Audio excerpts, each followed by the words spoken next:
آپ سبھی ناظرین کو فاطمہ وائس چینل میں دل کی گہرائیوں سے خوش آمدید اور خلوص برا سلام۔ بسم اللہ الرحمن الرحیم۔ شروع اللہ کے نام سے جو بڑا مہربان اور نہایت رحم کرنے والا ہے۔ محترم ناظرین اکرام، آج کا ہمارا موضوع ہے زنا کی سزائیں۔ اللہ نے زنا کی کون کون سی سزائیں مقرر کی ہیں؟ شریعت میں زنا کی سزا اتنی سخت کیوں رکھی گئی ہے؟ جہاں جب قرآن کی طرف رجوع کیا تو معلوم ہوا کہ جہاں صرف اللہ کے حق کا معاملہ ہوتا ہے تو اللہ تعالیٰ نرمی کا رویہ اپناتے ہیں، اور جہاں بندے کا حق اللہ کے حق سے مل جائے تو اللہ تعالیٰ سختی اختیار کرتے ہیں۔ دو افراد کے زنا کے متاثرین، دو فرد، دو خاندان، دو قومیں، دو گروہ یا پوری امت ہے۔ زنا کی سزا اتنی شدت میں بڑھ کر ہے کہ یہ چھپ کر نہیں، سرِ عام مجمع میں دینی ہے، اور ہر پتھر جسم پر ایک زخم بنائے گا جب تک جان نہ نکل جائے۔ یعنی زانی اپنے خون سے غسل نہ کرے تو اس کی توبہ قبول نہیں ہوتی۔ مگر اللہ تعالیٰ نے اس گناہ کی اتنی بڑی سزا رکھ دی، مگر اس سے بچنے کا طریقہ بھی سکھایا۔ اللہ تعالیٰ نے اپنی امت کو اپنے نبی صلی اللہ علیہ وآلہ وسلم اور قرآن سے اس گناہ سے بچنے کے لیے پورا پلان پیش کیا ہے۔ آئیے اس کا جائزہ لیتے ہیں۔ پہلا حکم، اجازت طلب کرنا۔ کسی کے گھر یا کمرے میں بلا اجازت مت جاؤ۔ بہن بھائی کے، باپ بیٹے کے کمرے میں جانے سے پہلے اجازت طلب کریں۔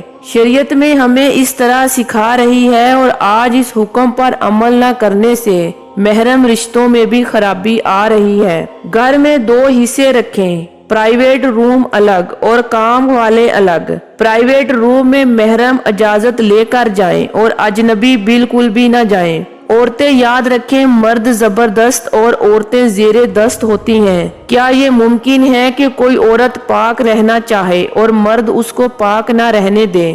دوسرا حکم، نظر کی حفاظت۔ نظروں کو نیچا رکھیں اور اپنی حیا کی حفاظت کریں۔ یہ حکم مرد اور عورت دونوں کے لیے ہے۔ عورتوں کی شادی بیاہ اور مردوں کی بازاروں میں نظریں بہکتی ہیں۔ کوئی مہمان آئے تو عورتیں جھانکتی تانکتی ہیں، جبکہ شریعت تو دیکھنے سے بھی منع کر رہی ہے۔ مردوں اور عورتوں کی یہ عادت شادی بیاہ میں کھل کر سامنے آتی ہیں۔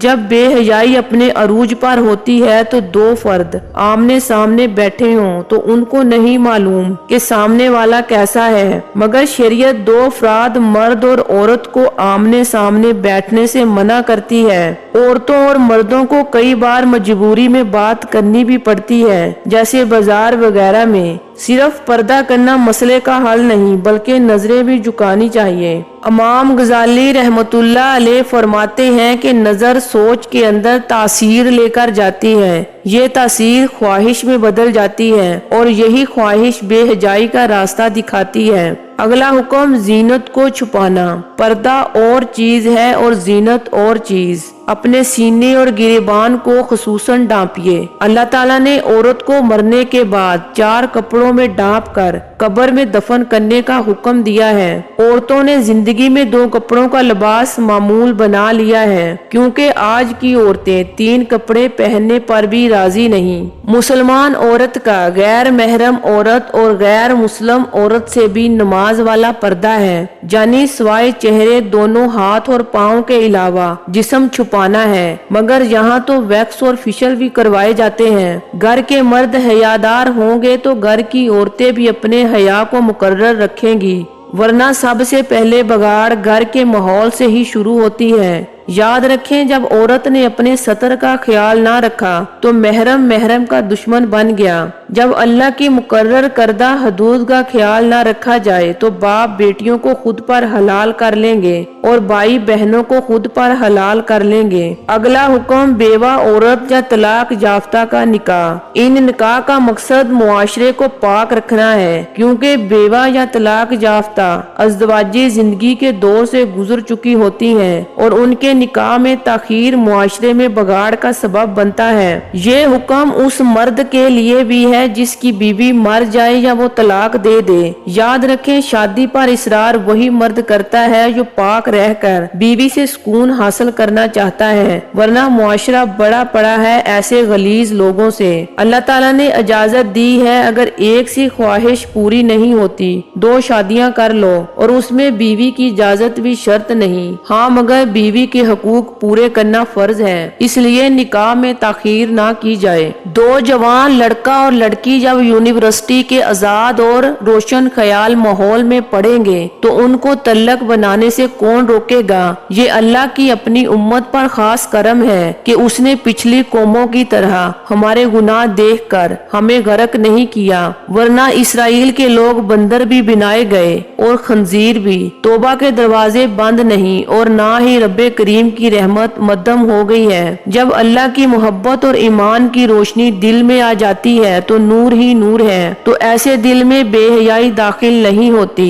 ایمان کا نور لینا ہے تو اسلام کے متعلق پڑھیں، اہل بیت کی سیرت کو قرآن مجید اور سیرت النبی صلی اللہ علیہ وآلہ وسلم اور اہل بیت علیہ السلام کی سیرت کو پڑھیں اور سمجھیں اور اس پر عمل کریں اور نیک لوگوں کی صحبت اختیار کریں۔ انشاءاللہ دلوں کی بے چینی سجدوں کے سرور میں بدل جائے گی۔ آج ہمیں فیصلہ کرنا ہے کہ ہم اس رب العزت کے غلام ہیں یا اپنے نفس کے۔ اگر آخرت کی فلاح چاہیے تو اللہ تعالیٰ کی غلامی میں پناہ لے لیں۔ اللہ تعالیٰ ہم سب کو دین کو سمجھنے اور اس پر عمل کرنے کی توفیق عطا فرمائے، آمین یا رب العالمین۔ امید کرتی ہوں آج کی ویڈیو آپ کو پسند آئی ہوگی۔ ویڈیو کو لائک اور شیئر ضرور کیجیے گا۔ اسلامک ویڈیو دیکھنے کے لیے ہمارے چینل کو سبسکرائب کریں اور بیل آئیکن کو ضرور پریس کریں تاکہ ہر نئی آنے والی ویڈیو کا نوٹیفیکیشن سب سے پہلے آپ کو ملے۔